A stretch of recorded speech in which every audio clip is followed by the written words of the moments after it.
কিন্তু নবী কার নাম, পয়গম্বর কার নাম, একজন পয়গম্বর যদি খোদার দরবারে দোয়া যদি করে দেন তো আল্লাহ তাআলা নবীর দোয়া কবুল করে নিয়ে বৃদ্ধাকে জওয়ানি ফিরিয়ে দিতে পারেন। আল্লাহ জুলাইখাকে জওয়ানি ফিরিয়ে দাও, তাকে দৃষ্টি শক্তি ফিরিয়ে দাও। হযরত ইউসুফ আলাইহিস সালাম খোদার দরবারে দোয়া করার সঙ্গে সঙ্গে আল্লাহ তাআলা জুলাইখার জওয়ানিও ফিরিয়ে দিয়েছিলেন এবং দৃষ্টি শক্তিও ফিরিয়ে দিয়েছিলেন। তো হযরত মুসা কালিমুল্লাহ আলাইহিস সালাম জালিল কদর পয়গম্বর ছিলেন। এই ইসরাইল আলাইহিস সালামকে একই তামাচা মেরেছিলেন, তো চোখ নষ্ট হয়ে গিয়েছিল সাঁ করে আল্লাহর দরবারে। হযরত ইসরাইল আলাইহিস সালাম যাওয়ার পর বলেন, ইয়া ইলাহাল আলামিন, নাবির পাওয়ার বুঝতে পারছেন? একজন নাবির পাওয়ার কতটা, যে একই তামাচাতে চোখ নষ্ট করে দিয়েছেন। ইসরাইল আলাইহিস সালাম সাঁ করে আল্লাহর দরবারে গিয়ে বলে, ইলাহাল আলামিন, আপনি এমন ব্যক্তির নিকটে পাঠিয়েছেন আমার চোখ নষ্ট করে দিয়েছে, কি হবে এর? বলে, ইসরাইল, নবীর বিরুদ্ধে কোনো অভিযোগ চলে না, কোনো বিচার চলে না, আমি আল্লাহ তোমাকে পুনরায় এবার চক্ষু দান করতে পারি। আল্লাহ তাআলা ইসরাইল আলাইহিস সালামকে দ্বিতীয়বার আবার চক্ষু দান করেছিলেন। মিশকাত শরীফে হাদিস শরীফ আছে। এত জালিলুল কদর পয়গম্বর ছিলেন। এক বনি ইসরাইলের যুবকের সঙ্গে কিপ্তির আপনার গন্ডগোল হতেছিল। ও বলছে আমি পারবো না লকড়ির বোঝা, আর ও জবরদস্তি ওকে লকড়ির বোঝা আপনার চাপিয়ে দিতেছে যে আমার বাড়ি পৌঁছে দাও। মুসা আলাইহিস সালাম দূর থেকে দেখতেছিলেন, কাছে গিয়ে ওকে শাস্তি দেওয়ার ইচ্ছা নিয়ে একই থাবা মেরেছিলেন, তোর চোখ দিয়ে দম বেরিয়ে গিয়েছিল। ও কিপ্তির চোখ দিয়ে আপনার দম বেরিয়ে গিয়েছিল একই আপনার তামাচাতে। তো জালিলুল কদর পয়গম্বর ছিলেন হযরত মুসা কালিমুল্লাহ আলাইহিস সালাম। আজিজানে মোহতারাম, আপনাদেরকে বলতে চাই, তো উনার নিকটে গেলেন, বলে দেখুন আমাদের এরকম একজন ব্যক্তিকে হত্যা করে দিয়েছে, কে হত্যা করেছে একটু নামটা বলে দিন।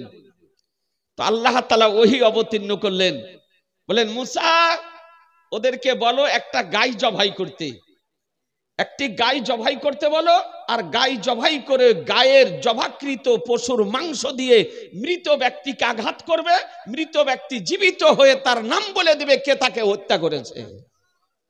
জি, এরকম ঘটনা কোনোদিন শুনেছেন? কত আশ্চর্য ঘটনা কোরআন শরীফের মধ্যে আপনার আছে। ব্রাদার আল ইসলাম প্রথম পাড়ার মধ্যে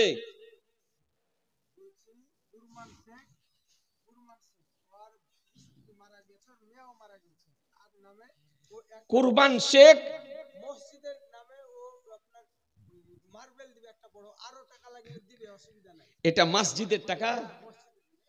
আলহামদুলিল্লাহ, আগামী কাল মসজিদের জালসা কিন্তু আজকে আপনার শুরু করে দিয়েছেন। বড় একটা মার্বেল দেবে আর 2000 টাকা মার্বেলের দাম, যদি আরো লাগে তো আরো দেবে।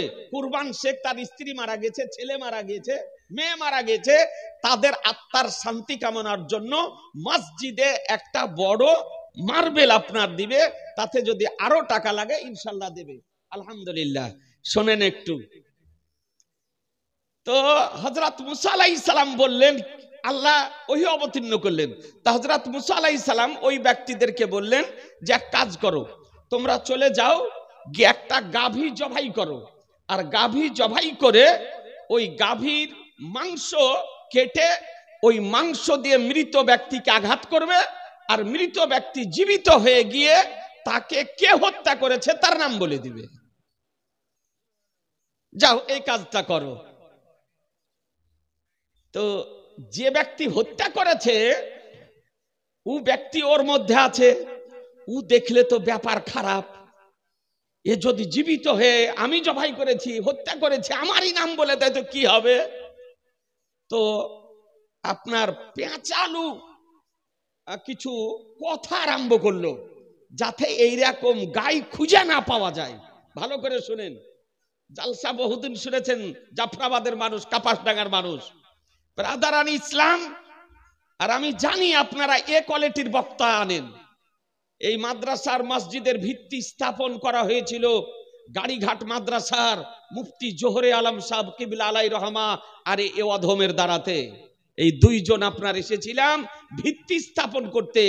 এই মসজিদ এবং মাদ্রাসার প্রথম ইট রাখা আছে এই অধমের হাত দিয়ে মুসলমান। অনেকে হয়তো জানেন না, গাড়িঘাট থেকে তিনি এসেছিলেন আর আমি এসেছিলাম, আমাকে নিয়ে এসেছিলেন। এই মাদ্রাসার ইতিহাস সব জানি মুসলমান, মসজিদেরও জানি।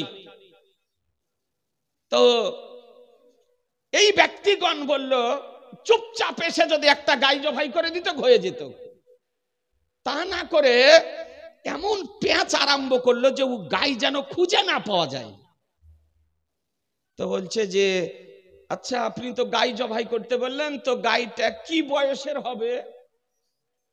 বুঝতে পারছেন গাইটি কি বয়সের হবে? তো হযরত মুসা আলাইহিস সালাম বললেন বৃদ্ধও হবে না আর একবারে কাঁচা বয়সের হবে না, মিডিয়াম বয়সের গাইটি হবে,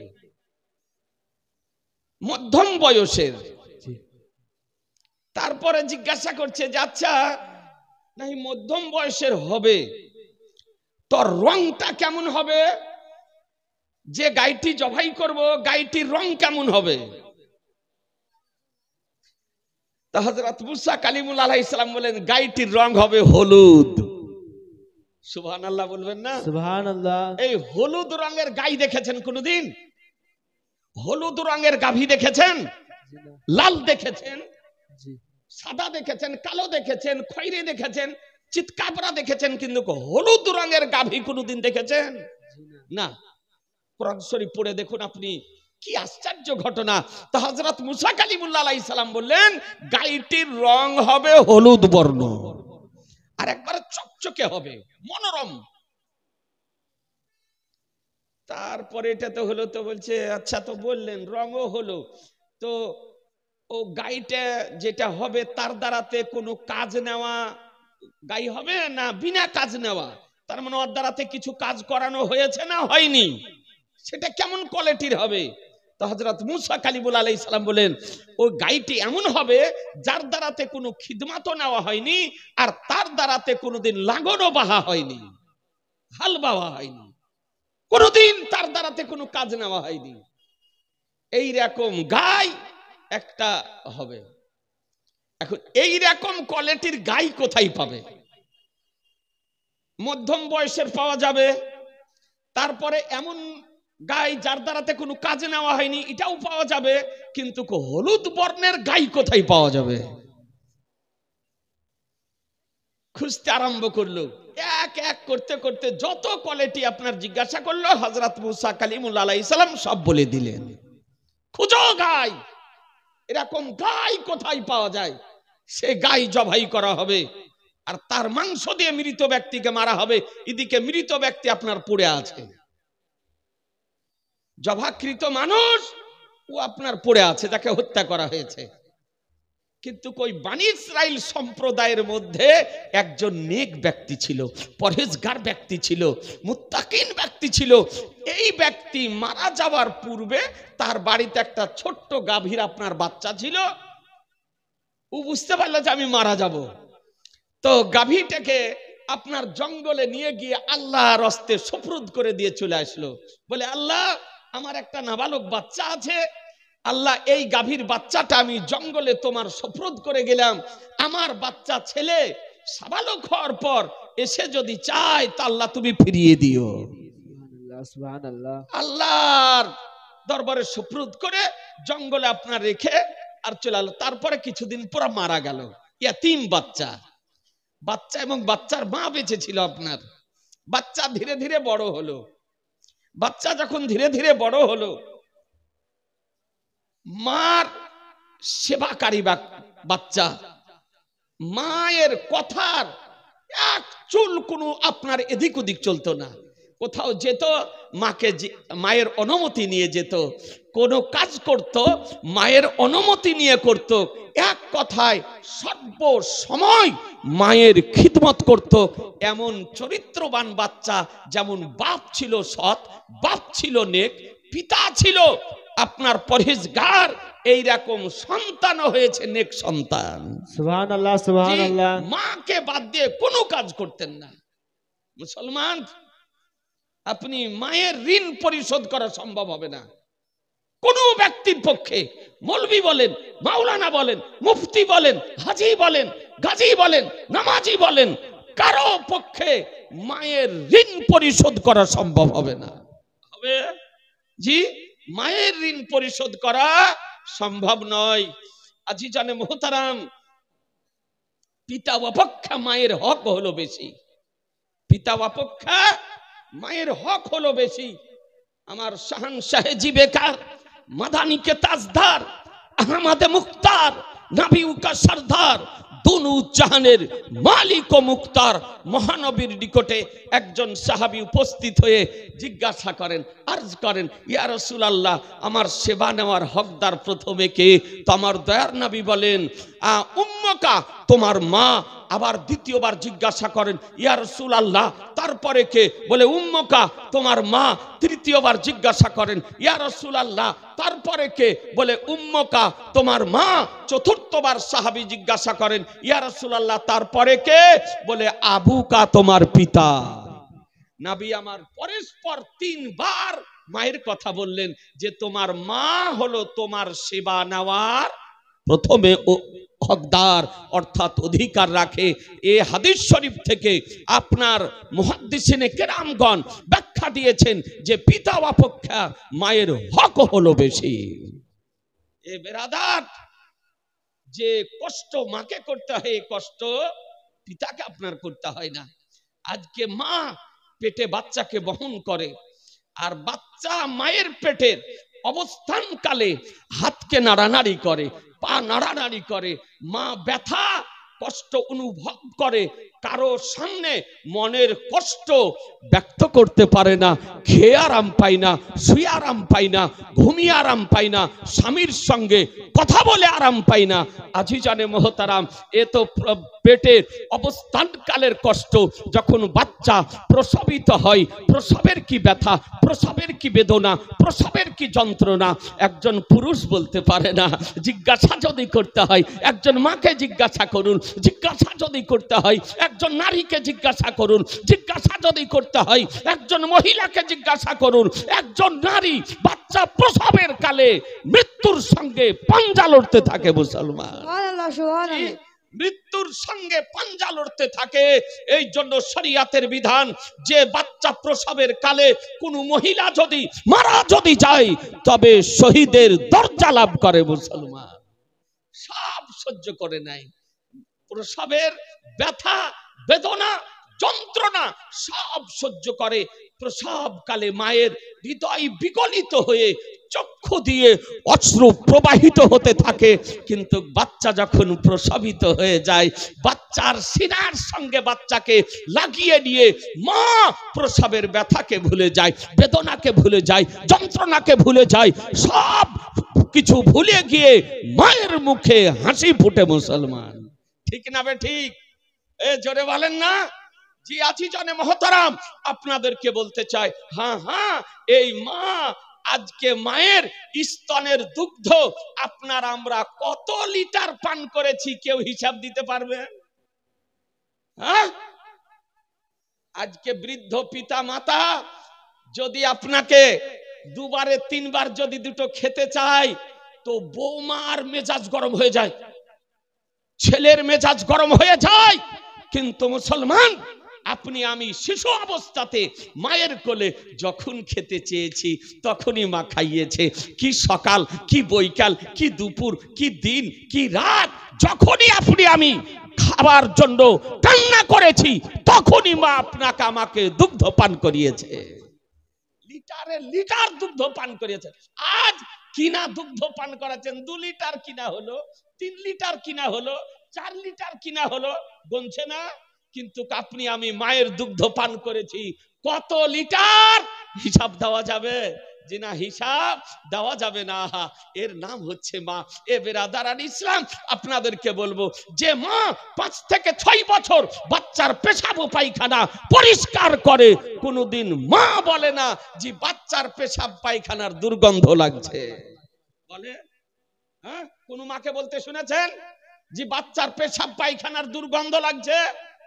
না, সারাদিন পর খেতে বসেছে, বাচ্চা পায়খানা করে দিয়েছে, ভাতের থাল রেখে দিয়ে সঙ্গে সঙ্গে বাচ্চাকে পরিষ্কার করে দিয়ে হাতে সার্ফও দেয় না, সাবানও দেয় না, মাটিও দেয় না, ভাত খেতে আরম্ভ করে। হ্যাঁ, এর নাম হলো মা। আজিজানে মোহতারাম, আপনাদেরকে বলবো, এই মা আজকে, মাকে দুর্গন্ধ লাগে না, কিন্তু বিবি ব্যাংক ব্যালেন্স যদিও থাকে, জমি জায়গা যদি থাকে, টাকা পয়সাও যদি থাকে, আর তার স্বামী যদি 1 বছর বিছানাতে পড়ে থাকে, তো না হলে রাস্তাতে বেরিয়ে, না হলে পুকুরে গোসল করতে গিয়ে বলবে, বুবু ভিতরে ভাত যায় না, খাবার যায় না, দুর্গন্ধে, পেশাবের দুর্গন্ধে, পায়খানার দুর্গন্ধে, বলবে না? জি, যদিও ব্যাংক ব্যালেন্সের কারণে, জমি জায়গার কারণে, টাকা পয়সার কারণে আপনাকে দেখে, তবুও বলবে যে স্বামীর পেশাব পায়খানার দুর্গন্ধ লাগছে। 6 মাস যদি পরিষ্কার করে। এই জন্য বলা হয়েছে, যেখানে আজকে স্ত্রীর মহব্বতের সমাপ্তি হয়, সেখান থেকে বাবা মায়ের মহব্বত আরম্ভ হয়। মুসলমান, যেখানে স্ত্রীর মহব্বত শেষ, সেখান থেকে বাবা মায়ের মহব্বত আরম্ভ। আপনাদেরকে বলবো, এ হচ্ছে মা। এ বেরাদারান ইসলাম, আপনাদেরকে বলি, যে পিতামাতার পার্শ্বে কালো চেহারা হোক আর গোলো চেহারা হোক, বসে বসে আব্বাকে আব্বা বলে ডেকে, মাকে মা বলে ডেকে, তার চেহারাটা যদি দেখেন, যতক্ষণ পর্যন্ত তাদের চেহারাটা দেখবেন, আপনার আমল নামাতে নেকি লিখা হবে। এ হলো পিতামাতা। এই পিতামাতাকে কষ্ট দেওয়া যাবে? জোরে বলেন না, জোরে বলছেন না যে কষ্ট দেওয়া যাবে? অশালীন ভাষা ব্যবহার করা যাবে? জি না। এই পিতামাতার সেবা করা প্রত্যেক সন্তানের জন্য জরুরি। মুসলমান, এ নেক সন্তান যখনই যেখানে যেতেন, মাকে বলে যেতেন, যে কোনো কাজ করতেন মাকে বলে করতেন। ওই বানি ইসরাইল সম্প্রদায়ের। তো মা বলল, বেটা তুমি তখন বড় হয়েছ, তোমার আব্বা তোমার জন্য কিছুই রেখে যেতে পারেনি, তো জঙ্গলে একটা গাভী রেখে গিয়েছে, গরুর বাচ্চা রেখে গিয়েছে, আল্লাহর হস্তে সুপ্রদ করে গিয়েছে, তুমি জঙ্গলে যাও, জঙ্গলে গিয়ে তুমি আল্লাহর ওস্তাদ দিয়ে চাইবে, গাই তুমি পেয়ে যাবে। তো এই যুবক আপনার জঙ্গলে চলে গেল। একটু মনোযোগ সহকারে শোনেন। জঙ্গলে গিয়ে যেমন আপনার গাই চাওয়া, আল্লাহর ওস্তাদ দিয়ে গাই আপনার দৌড়তে দৌড়তে ওই যুবকের কাছে চলে আসলো। দীর্ঘদিন ধরে জঙ্গলে খাচ্ছে, বাঘে খায়নি, কোন জীবজন্তুতে খায়নি, আল্লাহর সুপ্রদে রেখে গিয়েছেন। গাইকে ডাকার সঙ্গে সঙ্গে কাছে চলে আসলো, ওকে ধরে আপনার বাড়ি নিয়ে আসলো। তো মা বলল, বেটা এই গাই বাড়িতে রাখা যাবে না, এই জঙ্গলে খাওয়া এর অভ্যাস, একে বাড়িতে রাখা যাবে না। তো এক কাজ করো, বাজারে গিয়ে গাইটি বিক্রি করে দিয়েছো। গাইটির দাম তখনকার মূল্য হিসাবে 3 আপনার দেনার হতো। কত? 3 দেনার মতো আপনার দামটা হতো। তো মা বলল, বেটা নিয়ে যাও, বাজারে নিয়ে গিয়ে 3 দেনারে গাইটি বিক্রি করে দিয়েছো, ওটা নিয়ে জীবিকা নির্বাহ করবে। তো যুবক আপনার বাজারে নিয়ে গেল গাইটি বিক্রি করতে। তো একজন ক্রেতা ক্রয় করার জন্য এসেছে, এসে বলে যে, এ বাবু তোমার গাইটির মূল্য আমি 6 দেনার দিব, কিন্তু তোমার মায়ের সঙ্গে আলোচনা করতে পাবে না, মায়ের সঙ্গে আলোচনা করতে পাবে না, 6 দেনার দিব। মা বলে পাঠিয়েছে কয় দেনার? 3 দেনার। ক্রেতা লাগিয়েছে কত? 6। তো বললে, জি না, আপনি 6 কেন, আরো বেশি যদি দেন তা আমি দিতে পারবো না, আমার মা বলে পাঠিয়েছে 3 দেনারের কথা, যদি দিতে হয় তো মাকে জিজ্ঞাসা করে এসে দিতে হবে। মায়ের আনুগত্য কতটা বুঝতে পারছেন? হ্যাঁ, অন্য কোন ছেলে হলে ডবল 6 দেনার ও বিক্রি করে গিয়ে ফুর্তি করত, মা তুমি বলেছো 3 দেনার আর আমি বিক্রি করে এসেছি 6 দেনারে, ফুর্তি করতো না? কিন্তু মায়ের আনুগত্য ছেলে বলে যে, দেখুন আপনি 6 দেনার কেন, আরো বেশি যদি দেন, মায়ের অনুমতি ছাড়া আমি বিক্রি করতে পারবো না, আমার মা বলে পাঠিয়েছে 3 দেনার। গাই আপনার ঘুরিয়ে নিয়ে বাড়ি চলে আসলো। বলে মা এই ব্যাপার। বলে এই ব্যাপার বেটা? হ্যাঁ। বলে যাও 6 দেনার হলি দিয়ে দিও, যাও। গাভী নিয়ে আপনার গেলেন। তো সেই প্রথম দিনের ক্রেতা আবার দ্বিতীয়বার এসেছে, এসে বলছেন বাবু গাভী বিক্রি করবে? বলে হ্যাঁ বিক্রি করব। তো বলে তোমার এই গায়ের দাম আমি 12 দেনার দিব। কত? জোরে বলেন না, একটু কথা বলেন। বলে 12 দেনার দিব, দিয়ে দাও গাই। তো বলে জি না, আমি 12 দেনারে দিতে পারবো না, কারণ মা বলে পাঠিয়েছে 6 দেনার। মা বলে পাঠিয়েছে 6 দেনার, আর আপনি বলছেন 12 দেনার। তো আমার মাকে জিজ্ঞাসা করে এসে দিতে হবে, তাছাড়া আমি দিতে পারবো না। গাই আপনার ঘুরিয়ে নিয়ে চলে আসলো, মাকে এসে সবকিছু বলল। তো মা বলতেছে বেটা মনে হচ্ছে এটা সাধারণ কোনো ক্রেতা নয়, এটা মনে হয় তোমাকে আজমাইশ করতেছে, পরীক্ষা করতেছে, এটা মনে হয় খোদার ফেরেশতা হবে। তো তুমি এক কাজ করো, আজ গাইটি নিয়ে যাও। গাইটি নিয়ে গিয়ে যখন ক্রয় করার জন্য আসবে তাকে জিজ্ঞাসা করবে যে দেখুন আপনার কাছে একটা পরামর্শ চাইছি। বলে কি? বলে গাইটি আমরা এখন বিক্রি করব না বিক্রি করব না, এই কথাটা তুমি জিজ্ঞাসা করিও। গাই বাজারে নিয়ে এসেছেন ব্রাদারান ইসলাম, সেই ক্রেতা এসে হাজির, সে ছিল খোদার ফেরেশতা। খোদার ফেরেশতা ক্রেতা সেজে এসেছেন। তাহলে দেখুন আপনার কাছে একটা পরামর্শ চাইছি। বলে কি? বলে গাইটি আমরা কি বিক্রি করব না করব না? তো ক্রেতা বলল গাইটি বিক্রি করো না, বাড়ি নিয়ে যাও, বাড়িতে রাখো। এই গায়ের চামড়া খালিয়ে চামড়া ভর্তি করে এর মূল্য পাবে। একটু জোরে বলেন না সুবহানাল্লাহ, একটু জোরে বলেন সুবহানাল্লাহ। গাইটি নিয়ে গিয়ে রাখো, এর চামড়া ভর্তি করে তোমাকে সোনা দেওয়া হবে।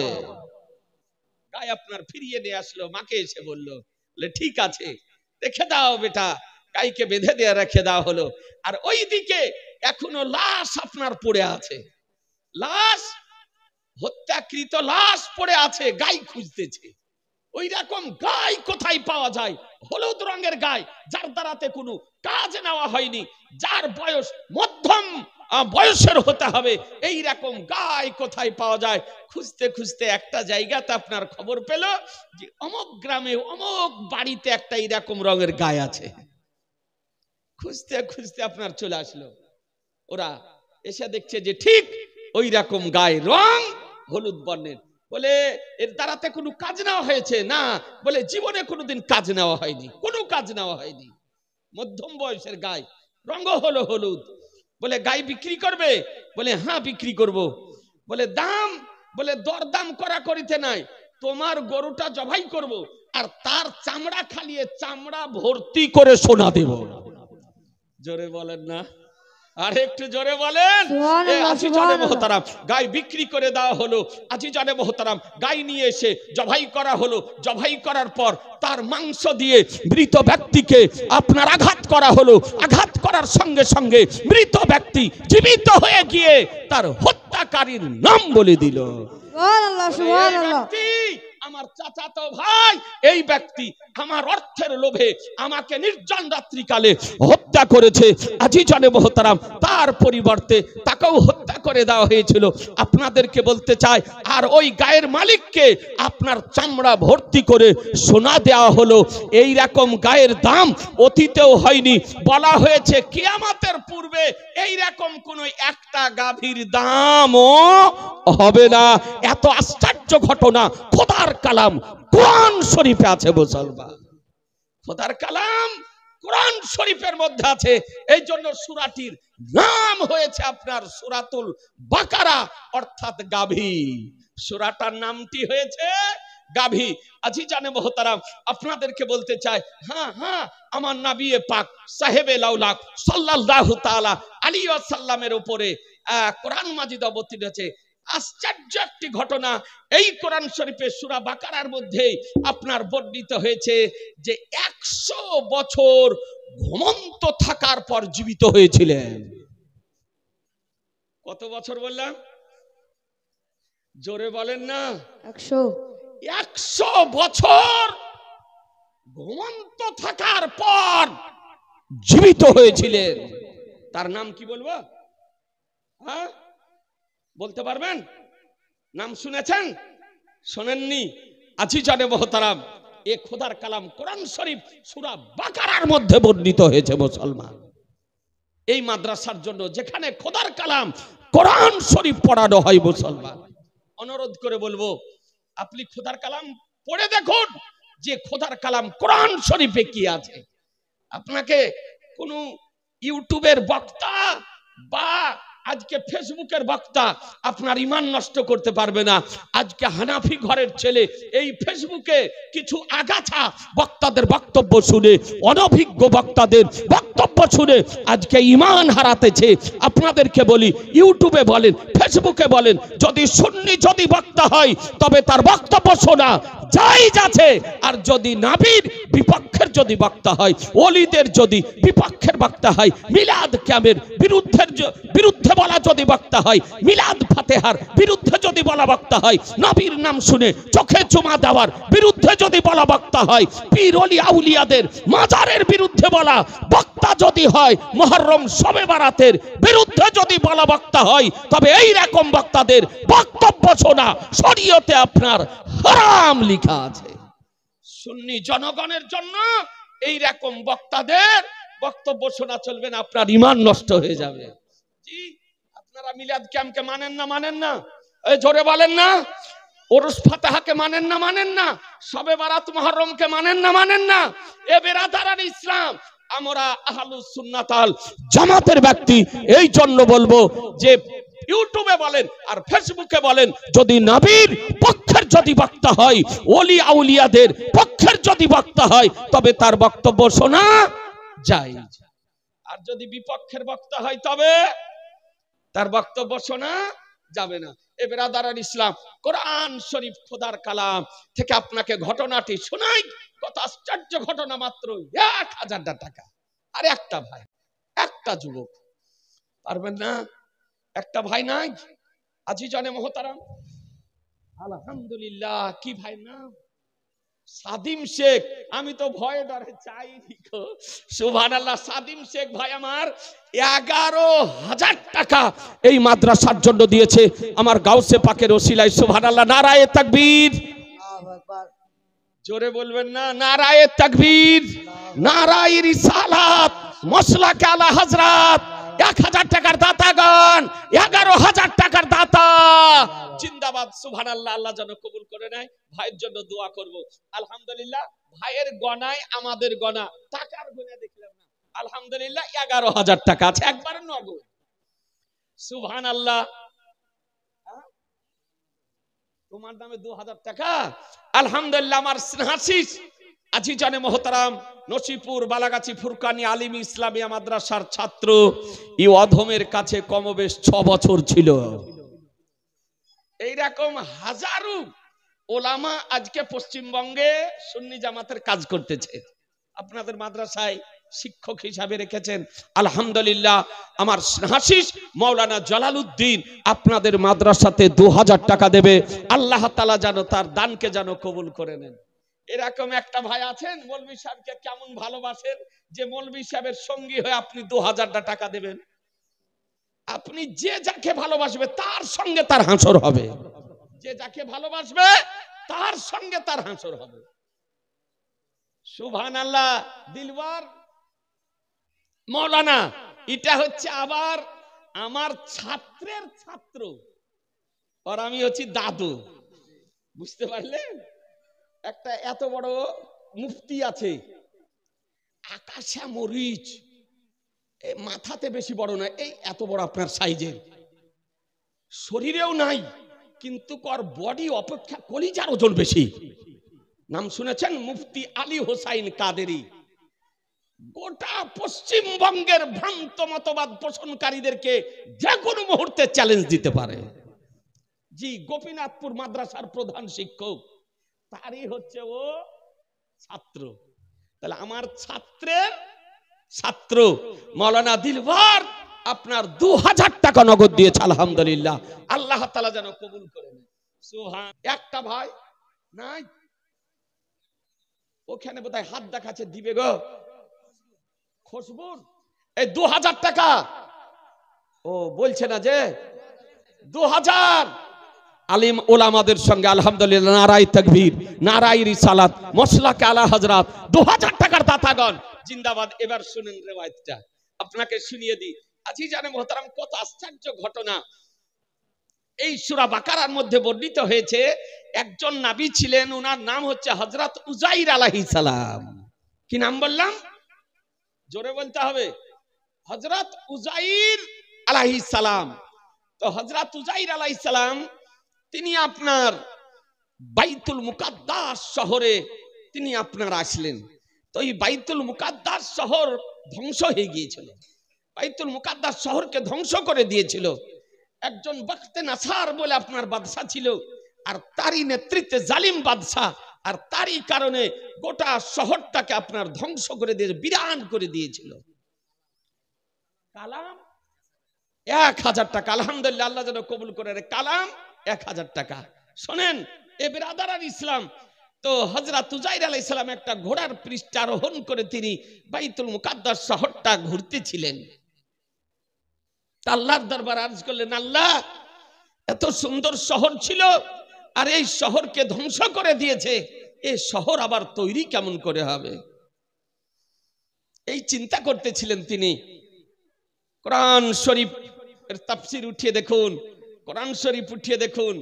এ বিরাদারান ইসলাম, শেষ পর্যন্ত তিনি সকালবেলা ছিল, সেখানে গাধাটাকে বেঁধে দিলেন। গাধাটাকে বেঁধে দিয়ে তার সঙ্গে খেজুর, আপনার আঙ্গুরের রস ছিল একটা পাত্রে, আর একটা পাত্রে ছিল খেজুর। তিনি যা খাবার খেলেন, খেয়ে রেখে দিয়ে গাধাটাকে আপনার গাছে বেঁধে দিয়ে তিনি আরাম করতেছিলেন। আর তিনি যখন আরাম করতেছিলেন, আল্লাহ তাআলা তার রূহটা কবজ করে নিয়েছিলেন। আরাম করা অবস্থায় ছিলেন। এই করতে করতে 70 বছর পর, 70 বছর আপনার গুজরে গেল। 70 বছর পর ফারিস থেকে একজন বাদশাকে আল্লাহ নিয়োগ করলেন, আর তিনি এসে শহরকে আবার সুসজ্জিত করলেন, এবং বনী ইসরাইল সম্প্রদায়ের যারা এদিক ওদিকে আপনার চলে গিয়েছিলেন, তারা এসে শহরে বসবাস আরম্ভ করলেন। আল্লাহ তাআলা আবার বান্দাকে দিয়ে সাজিয়ে দিলেন। 100 বছর পূর্ণ হলো। যখন 100 বছর পূর্ণ হলো, তা আল্লাহ তাআলা রূহকে ফিরিয়ে দিলেন। হযরত উজাইর আলাইহিস সালাম জীবিত হয়ে গেলেন। কতদিন পর? 100 বছর পর। তিনি যখন ঘুমিয়েছিলেন তখন বয়স ছিল 40 বছর। কত বছর? মাত্র 40 বছর বয়স ছিল।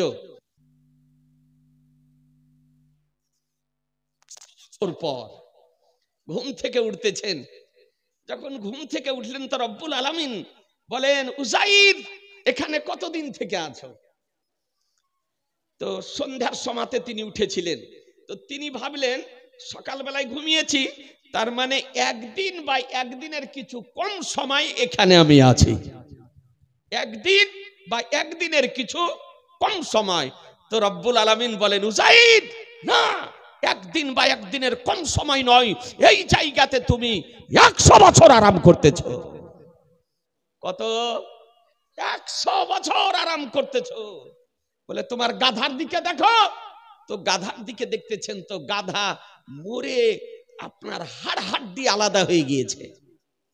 আর হাড় হাড্ডি গুলো এখানে ওখানে আপনার কয়েকখানা পড়ে আছে। খেজুর ঠিকই আছে, আঙ্গুরের রস নষ্ট হয়নি, ঠিকই আছে। 100 বছর আঙ্গুরের রস রাখা আছে পাত্রে, কিন্তু ওই রকমই হয়ে আছে, কোনো আপনার দুর্গন্ধ হয়নি। খেজুরও ঠিক আছে, আর গাধা মরে গিয়েছে, আর কয়েকখানা হাড্ডি পড়ে আছে। আল্লাহ রাব্বুল আলামিন বলেন, গাধার দিকে দেখো। গাধা তো চলে গেছে, শেষ পর্যন্ত হাড়গুলো এক জায়গাতে হয়ে গেল। হাড়গুলো এক জায়গাতে হয়ে যাওয়ার পর তার উপরে মাংস লেগে গেল, মাংস লেগে যাওয়ার পর চামড়া লেগে গেল, চামড়া লেগে যাওয়ার পর তারপরে লোম হয়ে গেল, আর তারপরে রূহ দিয়ে দিলেন, গাধা জীবিত হয়ে গেল। জোরে বলেন সুবহানাল্লাহ। জি, এ ঘটনা খোদার কালাম, কোরআন শরীফে আছে মুসলমান। আপনাদেরকে বলতে চাই, এই জন্য খোদার কালাম পড়ার দরকার আছে না নাই? জি, প্রত্যেক মুসলমান পুরুষ নারী সকলের উচিত আপনি যতটুকু কোরআন মাজিদ পড়বেন, আরবি যতটুকু পড়বেন, তার অনুবাদ পড়ুন, তার ব্যাখ্যা পড়ুন, আপনি ইসলামকে জানতে পারবেন। আজিজানে মুহতারাম, আপনাদেরকে বলতে চাই, হ্যাঁ হযরত উযাইর আলাইহিস সালামের গাধা জীবিত হয়ে গেল। আপনার তারপরে তিনি গাধার পৃষ্ঠে আরোহণ করে বাড়ির দিকে চলতে আরম্ভ করলেন। বাড়ির দিকে চলতে আরম্ভ করলেন। 40 বছর বয়সে ঘুমিয়েছিলেন, 40 বছর বয়স নিয়েই উঠলেন। ক বছর? কথা বলছেন না যে? 40 বছরই বয়স নিয়ে উঠলেন, মাঝখানে 100 বছর কেটে গিয়েছে। তাহলে 140 বছর হওয়া দরকার বয়স না। যে 40 বছরে ঘুমিয়েছিলেন, সেই 40 বছরেরই বয়স নিয়ে তিনি উঠলেন। বয়স তার 40 বছর। ঘোড়ার পৃষ্ঠারোহণ, গাধার পৃষ্ঠারোহণ করে বাড়ির দিকে রওনা হলেন। তো ওনার একটা বাঁধি ছিল, দাসী ছিল। ওই দাসী আপনার বেঁচে ছিল, তার বেরাদার চোখ চলে গিয়েছে, অক্ষম হয়ে গিয়েছে, বাড়ির বাইরে বসে আছে। তাহলে কত বয়স হবে? হযরত উযাইর আলাইহিস সালামের বাঁধি, ওনার ছেলে ছিল, পোতা ছিল, পোতা বৃদ্ধ হয়ে গিয়েছিল। ছেলের বয়স কত? তিনি যখন বাড়ি যেতেছেন তখন ছেলের বয়স হচ্ছে 118 বছর। 118 বছর ছেলের বয়স। কত বললাম? 118 বছর। আর উযাইর আলাইহিস সালামের বয়স 40 বছর। এটা আশ্চর্য ঘটনা না? যে পিতার বয়স 40 আর সন্তানের বয়স 118 বছর। জি, আপনি বলবেন যে আশ্চর্য কথা। হ্যাঁ, খোদার কালাম কোরআন শরীফ আছে, দেখুন তাফসীর উঠিয়ে। তো উনি গিয়ে বলেন, হ্যালো, উযাইরের বাড়ি কোনখান? 100 বছর চলে গিয়েছে, বাড়ি চিনা যায় না। তো বলে, কে তুমি? উযাইরের বাড়ি খুঁজতেছ? বলে, আমি হলাম উযাইর। বলে, উযাইর? বলে, না, উনি তো 100 বছর আগে ইন্তিকাল করে গিয়েছেন, হারিয়ে গিয়েছেন। 100 বছর থেকে তার কোনো খবর নাই। বলে, না, আমি হলাম উযাইর। বলে, আপনি উযাইর? বলে, হ্যাঁ। বলে, উযাইর আলাইহিস সালাম মুস্তাজাবুদ দাওয়াত ছিলেন, তিনি যে দোয়া করতেন আল্লাহ তাআলা কবুল করে নিতেন। আল্লাহর দরবারে যে দোয়া করতেন সেই দোয়াই আল্লাহ তাআলা কবুল করতেন। তো আমার চোখ চলে গিয়েছে, আপনি আল্লাহর দরবারে দোয়া করুন দেখি আমি চোখ ফিরিয়ে পাচ্ছি কিনা। তো হযরত উযাইর আলাইহিস সালাম সঙ্গে সঙ্গে দোয়া করলেন, আর ওই বুড়ি চোখ পেয়ে গেল। সুবহানাল্লাহ বলবেন না? বৃদ্ধা দাসী চোখ হারিয়ে গিয়েছিল, দৃষ্টি শক্তি হারিয়ে গিয়েছিল, দোয়া করার সঙ্গে সঙ্গে দৃষ্টি শক্তি ফিরিয়ে পেল। দেখতেছে, হ্যাঁ, উযাইর আলাইহিস সালামই। চেহারা দেখে বুঝে নিয়েছেন। হযরত উযাইর আলাইহিস সালাম হাত ধরে যেমন উঠালেন, যে প্যারালাইসিস হয়ে গিয়েছিল, আপনার কোমর থেকে নিচ দিক নড়াচড়া করতে পারতো না, সঙ্গে সঙ্গে সুস্থ হয়ে গেলেন।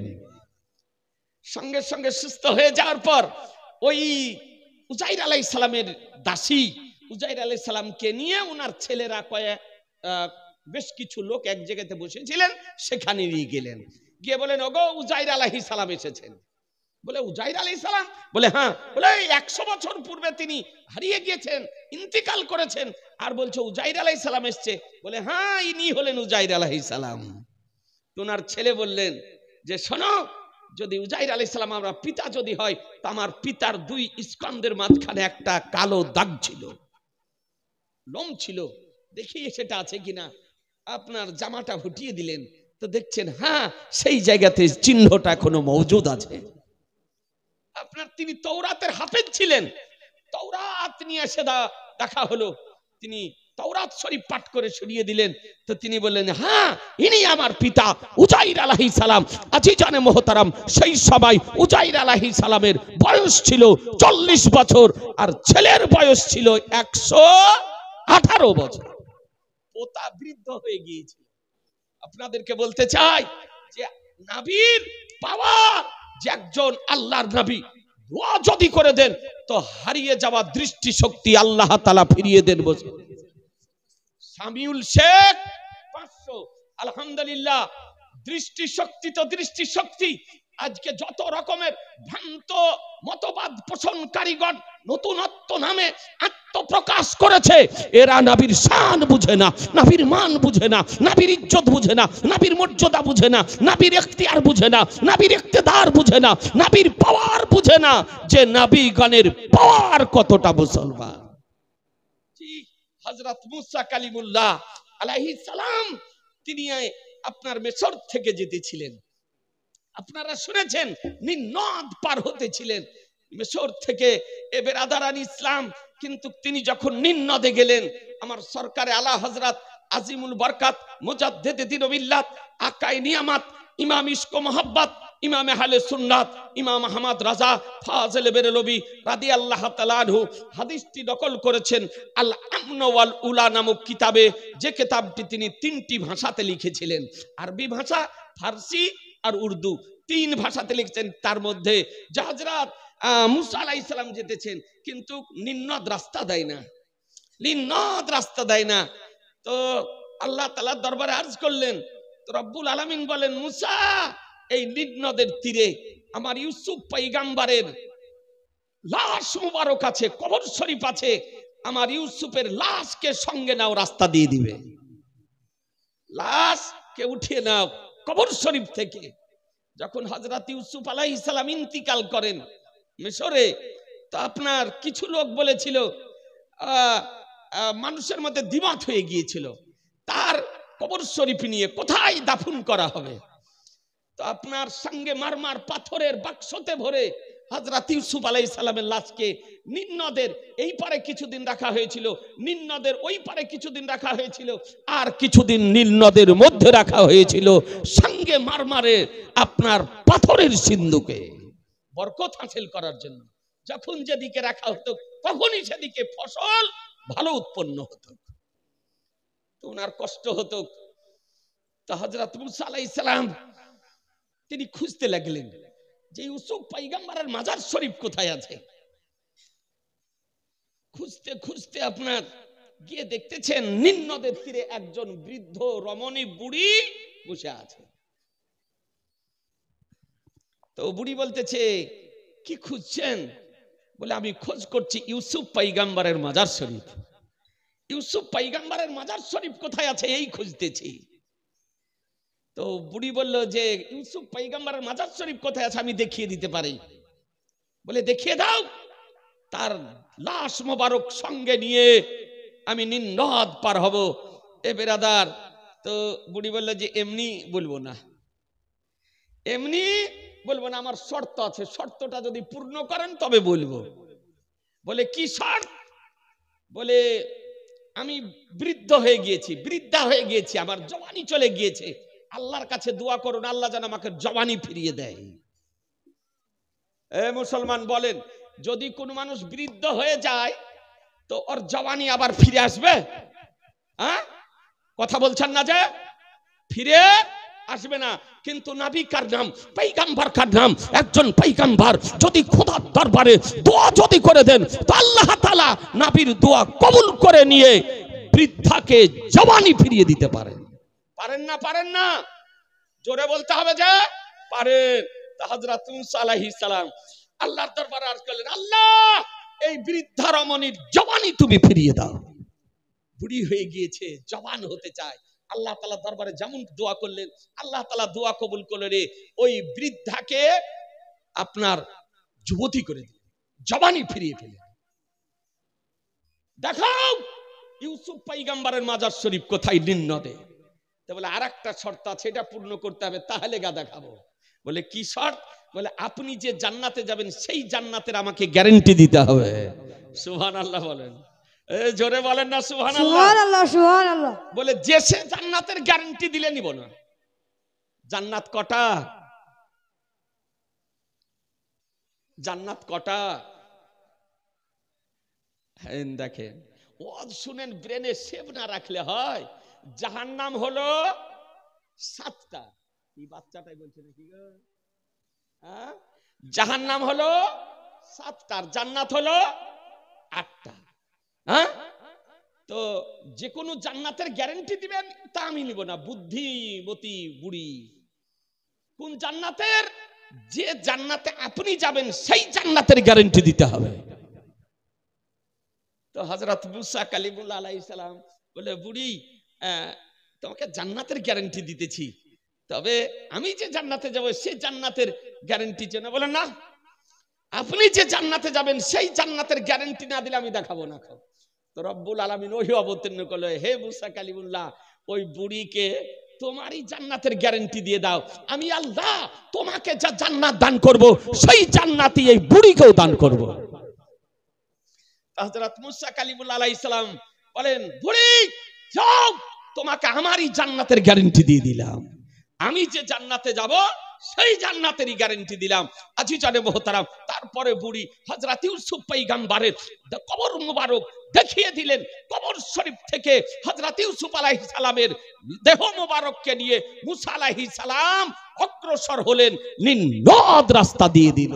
বিরাদার, বুঝা গেল যে একজন নবী ইন্তিকাল করার পরও দেহ নষ্ট হয় না, দেহ গলে না, সরে যায় না, মাটিতে খেতে পারে না, পানিতে নষ্ট করতে পারে না। এ হলো একজন নবীর পাওয়ার মুসলমান। সুন্নি জামাতের আকীদা, নবী মরা না জীবিত? নবীগণ মৃত না জীবিত? একটু হাত তুলে বলেন না, 2 হাত তুলে সকলে মিলে। জীবিত। আমাদের আকীদা নবীগণ জীবিত, নবীগণের দেহ নষ্ট হয় না, সরে যায় না, মাটিতে খেতে পারে না, এমনকি তাদের কাফনও নষ্ট হয় না। নবীগণ জীবিত, ইন্তিকাল করার পূর্বে যেমন ছিলেন ইন্তিকাল করার পরেও তেমন আছে। এটাই সুন্নি জামাতের আকীদা। হানাফিদের আকীদা নবী জীবিত, শাফিদের আকীদা নবী জীবিত, মালিকিদের আকীদা নবী জীবিত, হাম্বলীদের আকীদা নবী জীবিত। আর এই আহলুস সুন্নাত ওয়াল জামাত থেকে বেরিয়ে গিয়ে যত রকমের নতুনত্ব দলের নাম শুনছেন, এই দলের জন্মদাতা তার নাম কি? ইসমাইল দেহলভী। দিল্লিতে তার বাড়ি, তার বই হলো তাকবিয়াতুল ঈমান। সেই কিতাবের মধ্যে 42 পেজটাই লিখতেছে, নবী মারকার মাটি মে মিল গায়া, নবী মরে মাটির সঙ্গে মিশে গিয়েছে। নাউজুবিল্লাহ, জোরে বলো নাউজুবিল্লাহ। বেরাদার, তাহলে বুঝতে পারলেন সুন্নি জামাতের আকীদা নবীগণ জীবিত, আমাদের নবী জীবিত। আর ভ্রান্ত মতবাদ পোষণকারীদের আকীদা জি নবী মরে মাটির সঙ্গে মিশে গিয়েছে। বলুন মুসলমান, কোন দলের যদি এই আকীদা যদি হয় যে নবী মরে মাটির সঙ্গে মিশে গিয়েছে, তবে ওই দলে যাওয়া চলবে? ওই দলকে সমর্থন করা যাবে? ওকে আশ্রয় দেওয়া যাবে? ওকে প্রশ্রয় দেওয়া যাবে? ওকে সাহায্য করা চলবে না? মুসলমান যে নবীকে বলবে মরে মাটির সঙ্গে মিশে গিয়েছে, জেনে নিতে হবে এ নবীর পক্ষের ব্যক্তি নয়, এই নবীর বিপক্ষের ব্যক্তি। এ বেরাদার, আপনাদেরকে বলতে চাই, উঠিয়ে দেখুন হাদিস শরীফ, মিশকাত শরীফ প্রথম খণ্ড 175 পৃষ্ঠায় হাদিস শরীফ বর্ণিত হয়েছে। আন আবি দারদা ক্বালা নবী সাল্লাল্লাহু তাআলা আলাইহি ওয়াসাল্লাম ইন্নাল্লাহা হারামা আলাল আরদি আন তাকুলা সাদাল আম্বিয়া ফানাবিউল্লাহ হাইয়ুন ইউরযাকু। আবি দারদা রাদিয়াল্লাহু তাআলা বর্ণিত, তিনি বর্ণনা করেন যে নবী পাক সাহেবে লাউলাক সাল্লাল্লাহু তাআলা আলাইহি সাল্লাম বলেন, নিশ্চয় আল্লাহ তাআলা মাটির জন্য নবীগণের দেহকে খাওয়া হারাম করে দিয়েছে। তা আল্লাহর নবী জীবিত, কবরে রুজি দেওয়া হয়, কবরে রুজি দেওয়া হয়। কোথাকার রুজি? আপনাদের আমাদের বাড়ির ঘরের রুজি নয়, নবীগণকে রুজি দেওয়া হয় জান্নাতি রুজি, জান্নাতি খাদ্য নবীগণকে দেওয়া হয়। এ বেরাদার, আর এরা বলছে নবী মরে মাটির সঙ্গে মিশে গিয়েছে। ভাবতে অবাক লাগে, যখন ভারতবর্ষের ধরতি থেকে আপনি বেরাদার আজকে দিল্লির মাটি থেকে, দেওবন্দের ধরতি থেকে যখন নবীকে মরা বলে আখ্যায়িত করা হলো, এই সময় বেরেলি শরীফের সরজমিন থেকে আজকে আহলুস সুন্নাত ওয়াল জামাতের ইমানের হেফাজতকারী কম বেশ 1000 কিতাবের রাইটা, মায়ের পেটের অলি 13 তরিকার এজাজত খেলাফত প্রাপ্ত তো মুর্শিদে আজম হুজ্জাতুল্লাহ ফিল আরদিন শাইখুল ইসলাম ওয়াল মুসলিমিন আয়াতুম মিন আয়াতিল্লাহ মুজিজাতুম মিন মুজিজাতির রাসূল ইমাম আহমদ রাজা বিশ্ববাসীকে এ আহলুস সুন্নাত আল জামাতের ইসলামিক আকীদা দিলেন। তো জিন্দা है अल्लाह, तो जिंदा है अल्लाह, मेरे चश्मे आलम से छुप जाने वाले चमक तुझसे पाते हैं सब पाने वाले, मेरा दिल भी चमका दे चमकाने वाले। सुभान अल्लाह, सुभान अल्लाह, अल्लाहु अकबर, या रसूल अल्लाह, जिंदाबाद जिंदाबाद जिंदाबाद जिंदा খাজা গরিবে নওয়াজ জিন্দাবাদ। এ বেরাদার আল ইসলাম, আমার সরকারে আলা হযরত বলেন, এই খোদার কসম করে বলছি, খোদার কসম করে বলছি, আপনি তো জীবিত, তবে আমাদের জাগতিক দৃষ্টির আড়াল হয়ে গিয়েছেন, পার্থিব দৃষ্টির আড়াল হয়ে গিয়েছেন। তিনি খোদার কসম করে বলছেন যে আপনি তো জীবিত, আপনি তো জীবিত। এ হচ্ছে আহলুস সুন্নাত ওয়াল জামাতের আকীদা। আজিজানে মুহতারাম, এ হচ্ছে নবীর পাওয়ার। জি ব্রাদার, আপনাদেরকে বলতে চাই, কোরআন শরীফের মধ্যে সূরা একটা ইউসুফ আছে। কি সূরা আছে? জোরে বলেন না। সূরা ইউসুফ, সূরা ইউসুফ পড়ে দেখবেন একবার। হযরত ইউসুফ আলাইহিস সালামের কাসাসকে আহসান বলা হয়েছে, অতি উত্তম ঘটনা বলা হয়েছে কোরআন শরীফে। সূরা ইউসুফের মধ্যে হযরত ইউসুফ আলাইহিস সালামের জীবনের ঘটনা আশ্চর্য ঘটনা। জি, এই জন্য মসলাতে বলা হয়েছে যে মহিলাদের জন্য সূরা ইউসুফের ব্যাখ্যা না পড়তে, সূরা ইউসুফের ব্যাখ্যা না পড়তে মহিলাদের জন্য বারণ করা হয়েছে। অবিবাহিত মহিলা যারা, এদের জন্য নিষেধ করা হয়েছে। ব্রাদার আল ইসলাম, মহিলাদের জন্য। তো এর মধ্যে একটি ঘটনা আছে, আপনারা জানেন হযরত ইউসুফ আলাইহিস সালামের বিবাহ হযরত জুলাইখা রাদিয়াল্লাহু তাআলা আনহার সঙ্গে হয়েছিল। শুনেছেন না? হ্যাঁ, অনেকে বলে হয়নি, কিন্তু সহি রিওয়ায়াত মোতাবেক হযরত ইউসুফ আলাইহিস সালামের বিবাহ হযরত জুলাইখা রাদিয়াল্লাহু তাআলা আনহার সঙ্গে হয়েছিল। কোন কিতাবে লেখা আছে তার জুলাইখা রাদিয়াল্লাহু তাআলার দুইজন পুত্র সন্তান হয়েছিল আর একজন কন্যা সন্তান। আর কোন কিতাবে লেখা আছে দুইজন পুত্র সন্তান জুলাইখা রাদিয়াল্লাহু তাআলা আনহার উদর হতে। তো যখন হযরত ইউসুফ আলাইহিস সালাম সিংহাসনে বসলেন, এ ব্রাদারান ইসলাম, সিংহাসনে বসার পর তখন পর্যন্ত জুলাইখা জঙ্গলে বসে আপনার ইউসুফ আলাইহিস সালামের জন্য কেঁদে কেঁদে চোখের দৃষ্টি হারিয়ে ফেলেছিলেন, চোখের দৃষ্টি হারিয়ে ফেলেছিলেন। তো হযরত ইউসুফ আলাইহিস সালাম খাদেমকে দিয়ে তাকে ডাকালেন, রাজ দরবারে গেলেন। রাজ দরবারে যাওয়ার পর বলেন, কে আপনি? কে? বলে আমি ইউসুফ। বলে আপনি ইউসুফ? বলে হ্যাঁ। বলে আমার শর্ত, তিনটি শর্ত আছে, আপনাকে পূরণ করতে হবে। বলে কি শর্ত? তো হযরত ইউসুফ আলাইহিস সালামের দরবারে আরজ করেছিলেন তিনি। বলে দেখুন, আল্লাহর দরবারে আপনি দোয়া করুন, আল্লাহ তাআলা যেন আমাকে জওয়ানি যেন ফিরিয়ে দেয়। আমার দৃষ্টি শক্তি হারিয়ে গিয়েছে, আল্লাহ তাআলা যেন আমাকে দৃষ্টি শক্তি ফিরিয়ে দেয়। এত কাঁদা কেঁদেছিলেন যে জুলাইখা রাদিয়াল্লাহু তাআলা আনহার চোখের দৃষ্টি হারিয়ে গিয়েছিল, বৃদ্ধা হয়ে গিয়েছিলেন। তো হযরত ইউসুফ আলাইহিস সালাম আল্লাহর দরবারে দোয়া করে, আল্লাহ জুলাইখাকে জওয়ানি ফিরিয়ে দাও, তাকে দৃষ্টি শক্তি ফিরিয়ে দাও। হযরত ইউসুফ আলাইহিস সালাম খোদার দরবারে দোয়া করার সঙ্গে সঙ্গে আল্লাহ তাআলা জুলাইখার জওয়ানিও ফিরিয়ে দিয়েছিলেন এবং দৃষ্টি শক্তিও ফিরিয়ে দিয়েছিলেন। বুঝা গেল নবীর পাওয়ার কতটা, একজন নবীর পাওয়ার কতটা, যে একজন নবী যদি দোয়া যদি করে দেন সঙ্গে সঙ্গে আল্লাহ দোয়া কবুল করে নিয়ে দৃষ্টি শক্তিও ফিরিয়ে দেন, জওয়ানিও ফিরিয়ে দেন। দুটো শর্ত হওয়ার পর বলেন, দেখুন দুটি শর্ত হলো, আমি তখনই সন্তুষ্ট হবে যখন আপনি আমাকে বিবাহ করবেন, আপনাকে আমাকে বিবাহ করতে হবে। তো হযরত ইউসুফ আলাইহিস সালাম বলেন, ওটা বাদ দিয়ে দাও, এটা বাদ দিয়ে দাও। আল্লাহ তাআলা ওহী অবতীর্ণ করলেন, ইউসুফ তাকে তুমি বিয়ে করে নাও। আল্লাহ তাআলার নির্দেশে হযরত ইউসুফ আলাইহিস সালাম হযরত জুলাইখা রাদিয়াল্লাহু তাআলা আনহাকে বিবাহ করেছিলেন। তার উদর থেকে আপনার পুত্র সন্তান প্রসবিত হয়েছিল। বলার উদ্দেশ্য যে একজন নবী যদি খোদার দরবারে দোয়া যদি করেন সঙ্গে সঙ্গে সেই দোয়াকে আল্লাহ তাআলা কবুল করে নেন।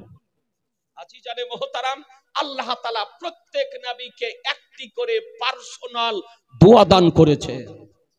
কটা?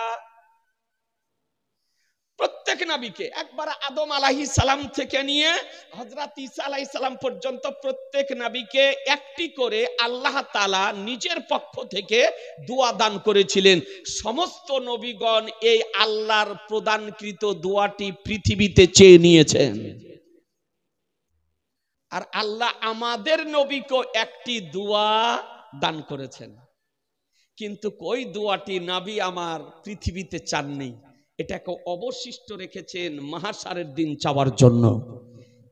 কোরআন বলতেছে, আমার সাল্লাকা ইল্লা রাহমাতাল লিল আলামিন, কে আপনাকে আমি প্রেরণ করেছি সারা পৃথিবীর জন্য রহমত করে, অনুগ্রহ করে, করুণা করে প্রেরণ করেছে। নবী হচ্ছেন সারা পৃথিবীর করুণা। ওই দোয়াটি নবী আমার চাননি, মাহশারের দিন চাইবেন। দোয়াটি কি জানেন? আল্লাহ তাআলা আমাদের নবীকে যে দোয়াটি দান করেছেন, এই দোয়াটি কি দোয়া জানেন না? কমপক্ষে আজকে শুনে মনে রাখেন। বলবো?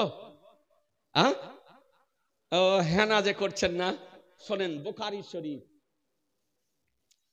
মধ্যে হাদিস শরীফ বর্ণিত হয়েছে, আল্লাহ তাআলা নিজ পক্ষ থেকে আমাদের নবীকে যে দোয়াটি দান করেছেন এটা হলো শাফাআতের দোয়া। এটা কিসের দোয়া? শাফাআতের দোয়া, সুপারিশ করার দোয়া। নবী এটা পৃথিবীতে চাননি, এটাকে অবশিষ্ট রেখেছেন। কিয়ামতের দিন, মাহশারের দিন নবী আমার চাইবেন। বুখারী শরীফের হাদিসে এসেছে যে দয়ার নবী, মায়ার নবী, রহমতের নবী মাহশারের দিন একটি দীর্ঘ সময় ধরে সাজদা করবেন। নবী আমার দীর্ঘ সময় ধরে সাজদা করবেন। তো রব্বুল আলামিন বলবেন, ইরফা রাসাকা ইয়া মুহাম্মদ, হে আমার হাবিব, এ আমার প্রিয় হাবিব, আপনি আপনার মস্তককে উপরে উঠান। সাল তুতা, তুমি চাও তোমাকে দেওয়া হবে। ইসফা তুসাফা, তুমি সুপারিশ করো, তোমার সুপারিশ কবুল করা হবে। আল্লাহ তাআলা বলবেন, হে হাবিব, তুমি তোমার মস্তক উঠাও, তুমি চাও তোমাকে দেওয়া হবে, তুমি সুপারিশ করো, তোমার সুপারিশ কবুল করা হবে। এ বেরাদার ইসলাম, সেই সময় নবী মস্তক মোবারক উঠিয়ে আজকে গুনহেগার উম্মতের জন্য, যাদের মধ্যে ঈমান আছে কিন্তু পাপের কারণে, গুনহার কারণে, অপকর্ম করার কারণে জাহান্নামে আছে, এই রকম উম্মতের জন্য নবী আমার সুপারিশ করবেন। আর নবীর সুপারিশে ঈমানদার ব্যক্তিগণ জাহান্নাম থেকে জান্নাতে যাবে। বুঝা গেল নবী কার নাম? যে পয়গম্বরের পাওয়ার, ইখতিয়ার, ইক্তেদার, যে নবীর সুপারিশে আল্লাহ জাহান্নামীদেরকে জান্নাতি করে দিবেন। সুবহানাল্লাহ, সুবহানাল্লাহ। এই নবী আপন না? কে আপন? যেদিন বিবি কাজে আসবে না, পিতা কাজে আসবে না, ছেলে কাজে আসবে না, মেয়ে কাজে আসবে না, কেউ কাজে আসবে না, সেই দিন আপনার আমার জন্য নবী কাজে আসবে। এই নবীর পক্ষে থাকার দরকার আছে না নাই? এই জোরে বলেন না, নবীর পক্ষে থাকার প্রয়োজন আছে না নাই? জি আছে। আপনাদেরকে বলবো, এই নবীর পক্ষে থাকুন, এই নবীর পক্ষে থাকুন। আজকে বাপ মারা যাচ্ছে তো দোয়া করতে দেয় না গো। মাটি দেওয়ার পর দোয়া করে না, বলছে দোয়া কিসের? জানাজার পর দোয়া করতে দেয় না, যে বাপের জন্য দোয়া করতে দেয় না, দোয়া করতে বাধা দেয়, ওর দলে যাওয়া চলবে? হ্যাঁ, হিসাব করবেন না আপনি যে আপনার পিতার জন্য পর্যন্ত দোয়া করতে দেয় না।